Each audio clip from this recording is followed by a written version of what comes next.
ఆరోగ్యం, ఆత్మవిశ్వాసం అనూస్తో సాధ్యం. ట్రాన్స్ఫర్మేషన్ సర్వీసెస్ పైన ఫ్లాట్ 50% డిస్కౌంట్. అనూస్ సిన్స్ 1982. నమస్తే రమగారు. నమస్తే జయ. రమగారు, సాధారణంగా ఉన్న కొన్ని సందేహాలండి. చీపురు ఇంట్లో ఏ వైపు పెట్టాలి, ఎలా పెట్టాలి, ఇలాంటి సందేహం కూడా ఉంటుందండి.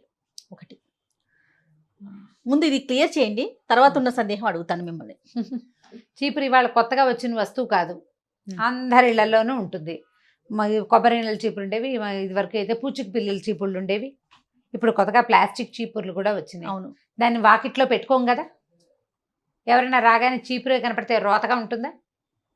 కాబట్టి తలుపు వెనకాల పెట్టాలి, ఎక్కడైనా వెనకాలకి కనపడకుండా పెట్టుకోవాలి. ఇది సాధారణమైన విషయం కదా జయ. వాటి మీద ధర్మ సందేహంగా ఎందుకుంటుందో అర్థమై చావదు నాకు. మీరు ఇప్పుడు ఇంత క్లియర్గా చెప్పండి, ఎన్ని అనుమానాలు వస్తాయో చూద్దాం. చీపురుని కనపడకుండా పెట్టుకోవాలి. మొదటిది, తిరగేసి పెడితే, తిరగేసి పెట్టడం, మరగేసి పెట్టడం, దాని మీద బోల్డ్ డౌట్లు.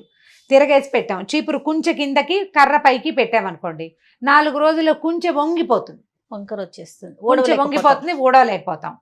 కుంచె పైకి పెట్టాలి, కుంచె పైకి పెట్టాలి, కర్ర కిందకి పెట్టాలి. పెడితే అప్పట్లో కుంచె చీపురు శ్రీ మహాలక్ష్మి కాబట్టి అట్లా తిరగేసి పెట్టకూడదని ఒక సిద్ధాంతం. చీపురు ఒక వస్తువు, నా ఉద్దేశం జయ. ఇది ఇందులో శాస్త్రం ధర్మం లేదు. ఓకే, శాస్త్రం ధర్మం లేదు. వాళ్ళు అలా చెప్పారు, మీరు ఇలా చెప్తారు అని నువ్వు నన్ను అడకు, నన్ను ఎవ్వరూ అడగండి. నా ఉద్దేశం అడిగితే చెప్తున్నాను అంతే.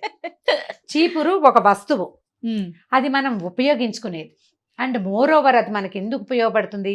మన పరిసరాల్ని శుభ్రంగా ఉంచుకోవటానికి. కాబట్టి దాన్ని మొదట మనం శుభ్రంగా ఉంచుకోవాలి, దాన్ని సరిగ్గా ఉంచుకోవాలి. మ్యాక్సిమం యూటిలిటీ దాని నుంచి మనం తీసుకోవాలి. అండ్ అది ఊడవడానికి వాడే సాధనం కాబట్టి, అంటే శుభ్రం చేయడానికి వాడే సాధనం కాబట్టి, ఇంట్లో ఎక్కడ పడితే అక్కడ అందరూ నలుగురు వస్తే కనపడేటట్టుగా పెడితే బాగుండదు. అందుచేత దాన్ని కనపడకుండా పెట్టండి మొదటిది. కిచెన్ బాల్కనీలో కానీ లేదా బెడ్రూమ్కి అనుసంధానంగా ఉన్న బాల్కనీలో కానీ వెనక వైపుగా పెట్టుకోవాలి. తలుపు వెనకాల పెట్టచ్చు. కర్ర కిందకి పెట్టి కుంచె గనక పైకి పెడితే మీరు వంగి కర్ర పట్టుకోవచ్చు తీయటానికి. చీపురు వంగిపోకుండా ఉంటుంది. నేను క్లియర్గా చేసే మెథడ్స్ నేను చేసేది ఖచ్చితంగా చెప్తున్నా. మా ఇంటికి ఎవరైనా వచ్చినా చూడొచ్చు. రోజు మా సచివతి నన్ను అడుగుతుంటుంది, నువ్వు ఒకదానివే ఇలా పెడతావమ్మా అని. ఎవరి చాయిస్ వాళ్ళది అని చెప్తాను నేను. దానికి ఆ చీపురికి ఒక చిన్న తాడు కట్టి ఒక గోడకి ఒక పక్కన బాల్కనీలో వేళ్లాడేస్తాను నేను. దానికి తడి తగలదు, కింద పడిపోదు, వంకరపోదు. క్లియర్గా ఒక చోట ఒక మూలకి ఉంటుంది. ఆ కేబుల్ లోపల బాల్కనీలోకి వచ్చి ఆ వైపుకి ఎవరైనా తిరిగితే తప్పిస్తే నా చీపురు ఎవరికి కనపడదు. ఇప్పుడు దేవుడి గది మనం శుభ్రంగా ఉంచుకోవాలని, పవిత్రంగా ఉంచుకోవాలనుకుంటాం. ఇల్లంతా ఊడ్చే చీపురుని దేవుడి గదిలో పెట్టకూడదు కదా, పెట్టకూడదు. ఈశాన్య మూల బరువు పెట్టకూడదు, ఏమి పెట్టకుండా కొంత ఖాళీ ఉంచాలని భావిస్తాం. అలాంటి చోట మనం చీపురు పెట్టకూడదు. దిక్కులు క్లియర్గా చెప్తున్నా కదా. నైరుతి మూల సాధారణంగా బీరువాలు అవి పెట్టుకుంటాం. బీరువాల పక్కన పెట్టద్దు చీపురు. ఎందుకంటే బీరువాలోనే మన జీవితం అంతా కష్టపడి సంపాదించుకున్న డబ్బు, దశకం, బంగారం, ఏదైనా ఆస్తిపాస్తుల వ్యవహారాలు అక్కడే ఉంటాయి. కాబట్టి చీపురులో కొంత క్రిమికీటకాదులు ఉండే అవకాశం ఉంది కాబట్టి, దుమ్ము ఉంటుంది కాబట్టి దాన్ని బీరువా పక్కన పెట్టద్దు. బట్టల దగ్గర పెట్టుకోవద్దు. అది మామూలు గదుల నుంచి కొంత సెపరేట్గా కాస్త బయట వైపుకి ఉంచుకుంటే సరిపోతుంది. 2 చీపుళ్ళని ఒక దగ్గర పెట్టకూడదు అంటారు. 2 చీపుళ్ళని ఓ దగ్గర పెట్టకూడదు, ఇది ఒక సిద్ధాంతం. 2 కొత్త చీపుళ్ళు అయితే పెట్టుకోవచ్చు. రోజు ఊడ్చుకునే 2 కలిపి ఒక దగ్గర పెట్టకూడదని కొంతమంది ఇప్పుడు ఆ డౌట్ వస్తుందని అందుకే చెప్తాను. ఈ 2 చీపుళ్ళు ఓ దగ్గర పెట్టుకుని పెడితే దరిద్రము అని చెప్తారు. ఏం లేదు, ఓ పాత చీపురు ఓ కొత్త చీపురు పెట్టామనుకో, ఒకటి వాడుతున్నాం, కొత్తది ఇంకోటి తీసాం, పాతది పారేయం, కొంచెం కుంచుందిలే ఏ వరండావో ఊడ్చుకోవచ్చు అని పెట్టాం. అవును, అది ఉంచుకుంటాం. వరండాలు జిమ్కోవడానికి, కొంచెం బూజు జిమ్కోవడానికైనా ఉంటుంది అని ప్లాన్ చేసి కొత్త చీపురేమో ఇల్లు ఊడ్చుకుంటాం, ఇదేమో బాల్కనీలో వాకిలో ఊడవడానికి పక్కన పెడతాం. ఇప్పుడు ఆల్రెడీ బాగా పాతబడిన చీపుర్లో కొంచెం ఎక్కువ జర్మ్స్ ఉండే అవకాశం ఉంది. అవి ఆటోమేటిక్గా కొత్త చీపుర్లోకి వెళ్తాయి. అందుకు వద్దంటారు. కాబట్టి పాత చీపురు బయట పారేసి కొత్త చీపురు తీసుకోండి. ఇల్లు తుడిచే గుడ్డలు అవి కూడా మనం ఇల్లు తుడుస్తాము, ఒక బట్టతోటి ఇల్లు తుడుస్తాము, గట్లు తుడుచుకుంటాము. అవి ఎవరైనా వచ్చే వాకిట్లోనే పెడితే బాగుంటుందా? చూడ్డానికి నీట్ ఫీల్ రాదు కదా. అలుగుడ్డలు కనపడుతుంటే రోతగా ఉంటుంది, ఇల్లు బాగోదు. అందుకని వాటిని కనపడకుండా ఉంచుకుంటాం. చీపురు శ్రీ మహాలక్ష్మి అని ఒక మంచి పాయింట్ ఉంటుంది, దాన్ని తొక్కకూడదు. అవునండి, దాటకూడదు, తొక్కకూడదు, తొక్కకూడదు, అనుకుంటాం. దాటకూడదు. ఈ రెండు ఎందుకు చెప్తారంటే చీపురే మన ఆరోగ్యానికి ప్రధాన హేతు. అందుకే చీపురు శ్రీ మహాలక్ష్మి. ఆరోగ్య లక్ష్మికి కారణమైంది చీపురు. దాన్ని దుమ్ము తుడుచుకుంటాం కదా, అవును. మరి అలాంటి వస్తువుని కొంత పవిత్రంగా ఉంచాలి కదా. తొక్కితే ఏముంది, చీపురు నలిగిపోతుంది, విరిగిపోతుంది. దాంట్లో ఏదైనా ఒకటి అరా జర్మ్స్ ఉంటే వాటి దారిన లేకుండా అవి ఇంటి మధ్యలో వేసుకుని తొక్కేమంటే కాళ్ళకి పట్టేస్తాయి అవి. అవును. అందుకు ఆ పని చేయకూడదని జయ మనకి పాతకాలపు పద్ధతులన్నీ మనకి భయాన్నో భక్తినో కలగజేసి మాన్పించేందుకే చాలా మటుకు, అంటే చెడు పనులు చేయకూడని పనులు మాన్పటం కోసం భక్తి లేదా భయము ఈ రెండు భావాల్ని ప్రవేశపెట్టారు. అవునండి, అదైతే 100%. చీపురు పరిశుభ్రంగా ఉంచుకోవాల్సిన వస్తువు, ఎందుకంటే అదే మన ఇంటి శుభ్రతని కాపాడుతుంది. కనపడకుండా పెట్టుకోండి. నా మెథడ్ అయితే నేను వేళ్లాడేస్తాను ఖచ్చితంగా, అందులో ఎటువంటి డౌటు లేదు. బాగుందండి మీ ఐడియా, సూపర్. ఇప్పుడు బాల్కనీలో ఏం పడుకోబెట్టడం. చేస్తారు అమ్మగారు? పుల్లల చీపురు కూడా అంతే చేయ, అంటే కొంచెం ఎత్తులో డస్ట్బిన్ పెట్టుకోవడానికి ఒక కార్నర్ ఉంది, ఆ కార్నర్ పైన పెడతాను. నీళ్లు శుభ్రంగా ఏదైనా తడి ఉందనుకో, నీళ్ళు కారిపోతే చీపురు ఆరిపోతుంది. ఓకే. చీపురులో తడి ఉండదు. కొంచెం కిందకి పెట్టామనుకో, పుల్లల చీపురులో తడి ఉండి కొంచెంతా నానిపోతుంది. అవును. 2 రోజుల్లో వాసన వస్తుంది. మనం ఆ బాల్కనీ వాటితోటి తుడిచామనుకో, ఇప్పుడు ఆ వాసన వల్ల వచ్చేటువంటి ఏ రకమైన బ్యాక్టీరియా అయినా మన ఇంట్లోనే వాసన వస్తుంది, అడుగులు విరిగిపోతాయి. అడుగులు విరిగిపోతాయి. వాసన రానివ్వకూడదు. వాసన వచ్చిందంటే బ్యాక్టీరియా. అంతే. వాసన రాకుండా ఉండాలంటే చీపురు ఆరిపోవాలి.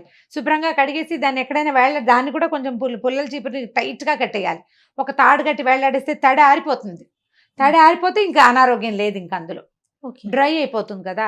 తడి ఉండేసరికల్లా మనకి బ్యాక్టీరియా డెవలప్ అవుతుంది. జాగ్రత్తగా చేసుకోవాల్సినవి ఇందులో భక్తి మీరు ఉంచుకోండి. కావాలంటే మీకు అలవాటు ఉంటే కనుక మన ఇళ్లలో ఉన్న పద్ధతులు కాదు, మేము ఇలాగే పెడతాం, మా అమ్మగారు ఇలాగే చెప్పారంటే చక్కగా చేయండి అమ్మా, మీ అమ్మే కరెక్ట్, మీ అత్తగారే కరెక్ట్. నా విధానం అయితే ఇది. నేను ఏమనుకుంటా అంటే ఇల్లు, దాన్ని శుభ్రం చేసే వస్తువు, దీన్ని బాగా ఉంచుకోవాలి అంతే. రెండో ప్రశ్న, అద్దం పగలకూడదంటారు.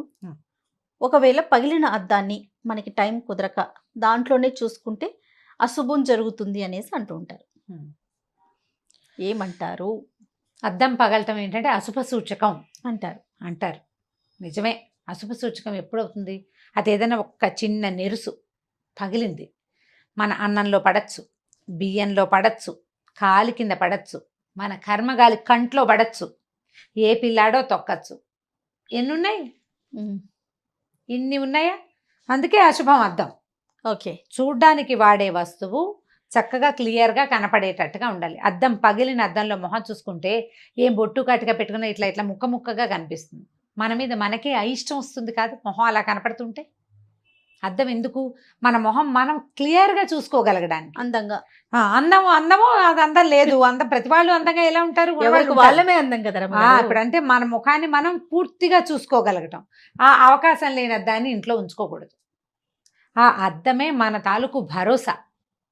బాగానే ఉంది నా మొహం అని నువ్వు అనుకోవటానికి భరోసా అద్దమే కదా. కంట్లో ఏదో పడింది, చూసుకోవాలి, అద్దం కావాలి.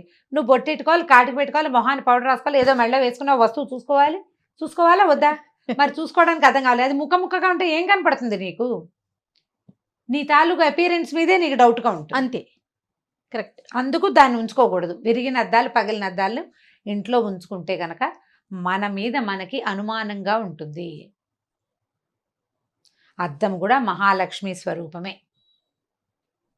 మహాలక్ష్మి మన మీద మనకి ధైర్యాన్ని ఇస్తుంది. నీ దగ్గర 100 రూపాయలు ఉంటే 100 ఉంది అనుకుంటావు, 1000 రూపాయలు ఉంటే 1000 ఉంది అంటావు, 1,00,000 ఉంటే 1,00,000 ఉంది నాకేంటి అనిపిస్తుందా? లక్ష్మి అలాంటి ధైర్యాన్ని ఇస్తుంది. అద్దం కూడా అంతే. ఇంత శుభ్రంగా ఉన్నాను నాకేమిటి, వాడు ఎవడో పెళ్లి చేసుకోకపోతే గడద గుడ్డు అనిపిస్తుంది.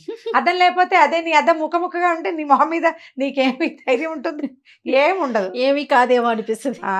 అందుకని దాని మహాలక్ష్మి అని అదని కాదమ్మా, మనం ముఖం చూసుకోవాల్సిన వస్తువుని సరిగ్గా ఉంచుకోవటం. మనకి అవసరమైన వస్తువు కదా ఇది. పగిలితే రీప్లేస్ చేయండి ఇమీడియట్గా. పగిలిన అద్దాల వల్ల పొరపాటున మన చెయ్యి తగలచ్చు, తెగచ్చు. ఏ పిల్లలో పెద్దవాళ్ళో వేళ్ళు తెగిపోవచ్చు.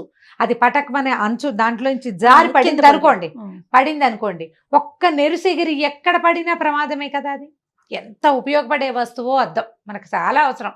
రోజువారీ అద్దంలో మొహం చూసుకోకుండా కుదరదు అసలు. ఒక పలకైనా ఇది మనం మొహం చూసుకునే అద్దమే గుచ్చుకుంది అనిపిస్తుందా మనకి? అనిపించదు కదా. అందుకని దాంతో కేర్ఫుల్గా ఉండాలి. ఇవన్నీ నా సిద్ధాంతాలు, ఇందులో శాస్త్రాలు మాత్రం లేవు. మీ సిద్ధాంతమే అడుగుతున్నాం మేము కూడా.